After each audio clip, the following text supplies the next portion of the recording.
Good morning. My name is Kirsten Kynes, and this is the Advent Reflection for Wednesday, November 28th, 2022. Our reading today comes from the Gospel of Luke, and as I was reading through the words of Jesus, I was reminded of the teachings of St. Ignatius Loyola about disordered attachments. Attachments are normal for us as humans. They're good. In many ways, they're God-given.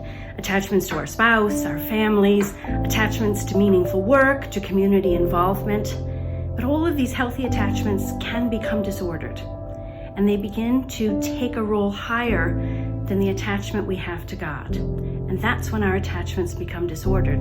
What I observed Jesus doing in this reading was demonstrating what perfectly ordered attachments look like.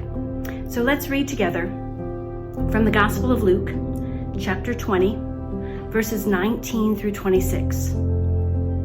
When the scribes and chief priests realized that he had told this parable against them, they wanted to lay hands on him at that very hour, but they feared the people. So they watched him and sent spies who pretended to be honest in order to trap him by what he said, and then to hand him over to the jurisdiction and authority of the governor. So they asked him, "Teacher, we know you are right in what you say and teach, and you show deference to no one, but teach the way of God in accordance with truth.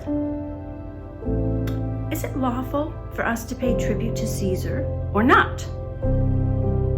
But he perceived their craftiness and said to them, "Show me a denarius. Whose head and whose title does it bear?" They said, "Caesar's." He said to them, "Then give to Caesar the things that are Caesar's, and give to God the things that are God's." And they were not able in the presence of the people to trap him by what he said, and being amazed by his answer, they became silent. There's Jesus showing us what properly ordered attachments can look like. And as I enter into this Advent season, I want to reflect on my attachments. And are they barriers to me experience the fullness of relationship with God? My attachments to feeling respected, to feeling like I make a meaningful contribution, to safety and pleasure. Reflecting on these attachments and kind of cleaning house ahead of the holidays can help us to prepare the way for the Lord during this Advent season. I wish you a very meaningful Advent season.